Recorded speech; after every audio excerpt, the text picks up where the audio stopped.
So it's actually the S and then the mountains.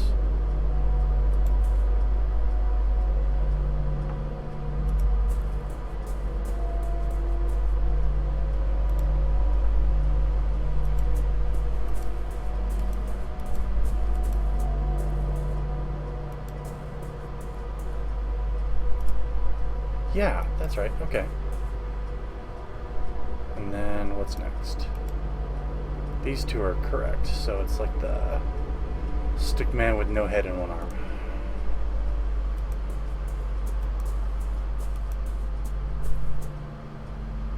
Not that one.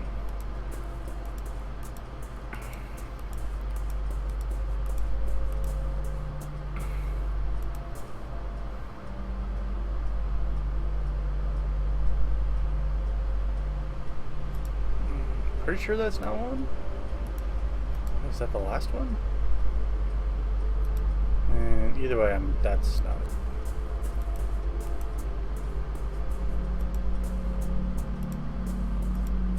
Mazes. So many mazes. Is it? Okay, through here. And then like the safety pin one, which is not this one. That's the pitchfork. Oh, wait, can't be that way either. Never mind.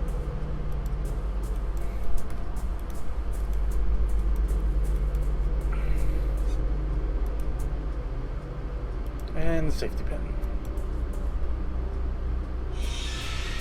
Woohoo! Is this Davitt?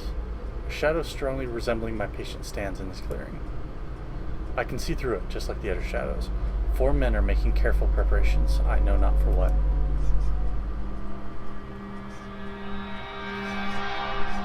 They're making preparations for a vision.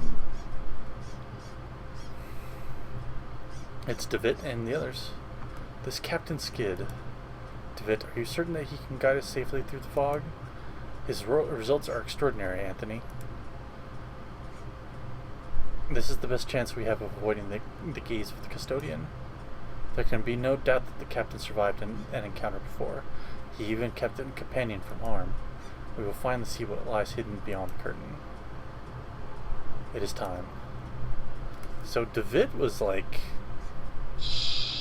neck deep in all this. He just forgot or was made to forget?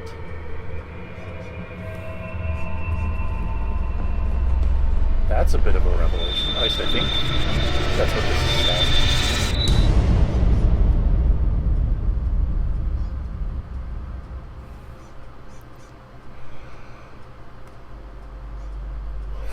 Man. So that's an exit. Let me look around first. Make sure there's nothing on the ground to pick up.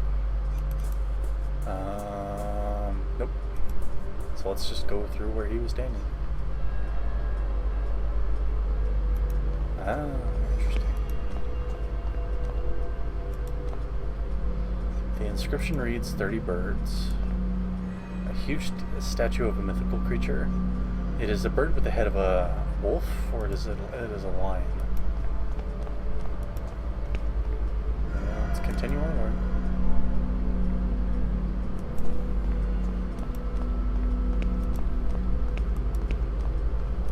I admit I'm hoping this is going to wrap up pretty soon. Both because I'm tired and because I'm just not sure what else to think. An enormous black feather. Let's pick it up. Despite its size, it is extraordinarily lightweight. The summit rises above the fog, though all I see is fog and an endless ocean of clouds. Okay.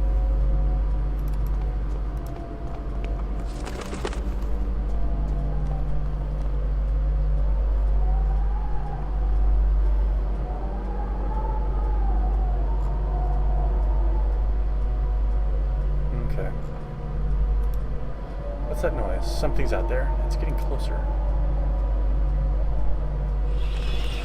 Oh, there's a lot of birds. Turn into a big bird. But not the Sesame Street big bird. That would be disturbing, but not in the same way. Is he asleep? He is now. It has been so long. I had begun to lose hope that he would ever awaken. Were you able to speak with him? Anthony, DeVitt has forgotten everything. Everything. Good heavens. It may be for the best. Our research is likely to take some time. If he truly has amnesia, his condition will protect him until we are ready. But should we fail, remember what happened to Hugo. Ashdown entered the Vale with full knowledge of what might happen, and we will succeed where Wright failed. We will use the serum to induce primal terror in a controlled environment. In one stroke we shall overcome all of our obstacles. But when the time comes, we must have a means of guiding our dear friend back to us. And yes, it is a big bird you don't want to meet in an alley at night, too.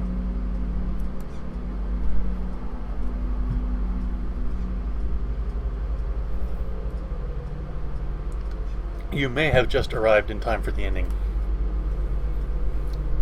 I don't think there's too much more left.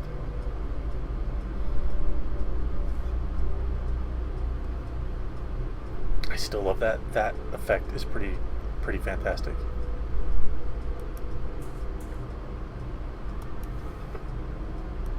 Alright, fragment of a broken mask. Alright, so now I have all three fragments. Can I put them all together? Yes. An eyeless mask. It is similar to the one that I found in Alexander's safe house in London. I mean, it has no eyes. That may be the darkness that lights the way?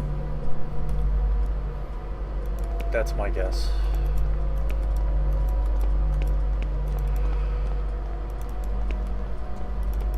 Everybody's gone. All the weirdos are gone. So... okay, I was just gonna try putting... okay. A man is standing next to the open curtain.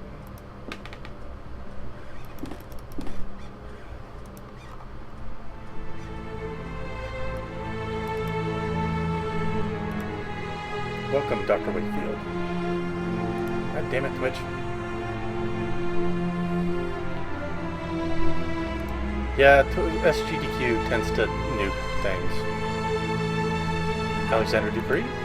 Yes, I've been waiting for you. We all have. How did I get to this place? I was in that pit in Ellis Moor when suddenly I found DeVitt, but he disappeared. I journeyed through the fog and found myself here. But how is that possible? Alish Moor. Alish Moor. I do not know that name. Many paths in our world lead to this place, Dr. Wakefield, and I only know a few. In some of Ilithal's mirrors you see the truth leaking to our world, and in others you see yourself. I knew that you would reach us at last. He was certain of it. He? The first founder of the Order, the Artifacts. Do you not yet know his name? Well, let me turn the sound down a little bit. The music is very loud. Is that any better? I'll wait for a minute.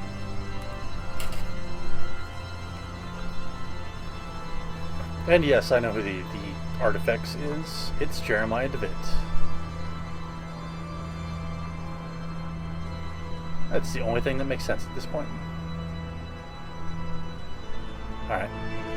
Yeah, it's hard for me to tell where the sound is because in my ears it's just loud, period.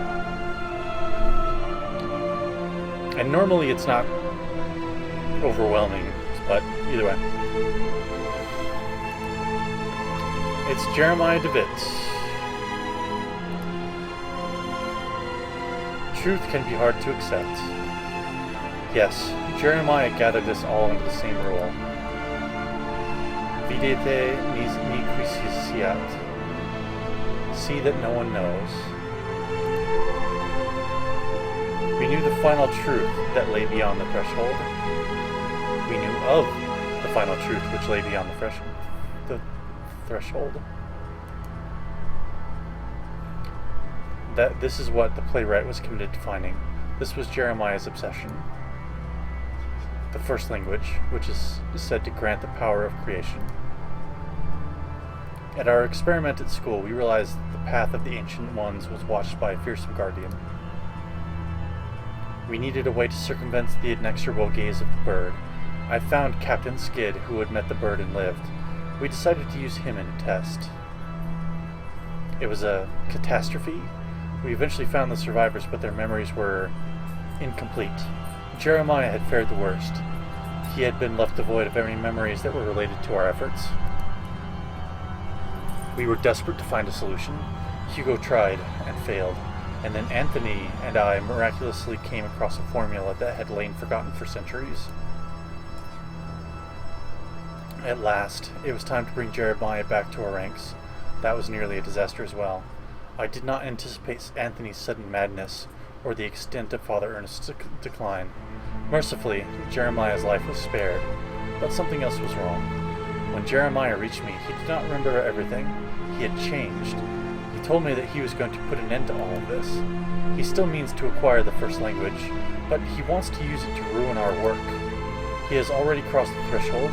Once he learns the final truth, none of this will have ever existed, the Order, the Door, or ourselves. You must stop him, Doctor. You must stop him before the curtain closes forever.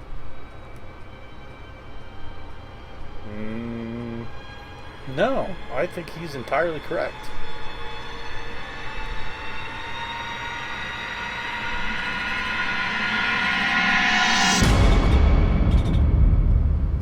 The moment has passed. Now it is too late. We are doomed.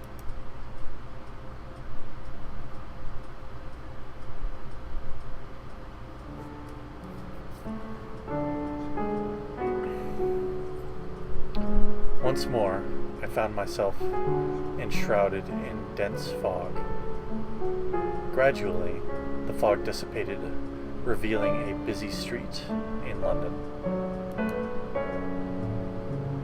The mask that I had worn lay on the ground, melting like wax over the wet cobblestones. Dizzy and exhausted, I wandered the streets until at last I returned home. It seemed very small, as it always does after a long journey. As I removed my coat, I found a feather in one of the pockets, the same one that I had discovered before being engulfed by the black mass of the Simurg. With a jolt, I realized that it had not been a dream, and I was ashamed at how quickly I had deluded myself into thinking otherwise. I kindled a fire and placed the feather on the crackling flames. As it burned, I heard the distant calls of crows in the street. Despite the heat, I shivered.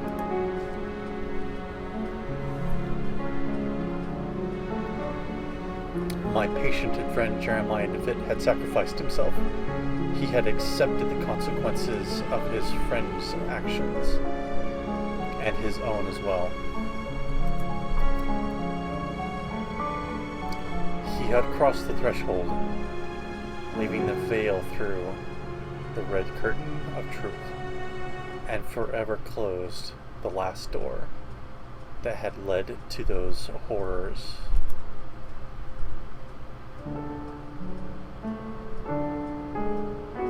But I had not found the strength to follow him. I could not take his place. I doubt that I will ever learn the fates of those who remained there. Those who are hopelessly trapped in Jalital. I hate that goddamn word. That is horrifyingly bad.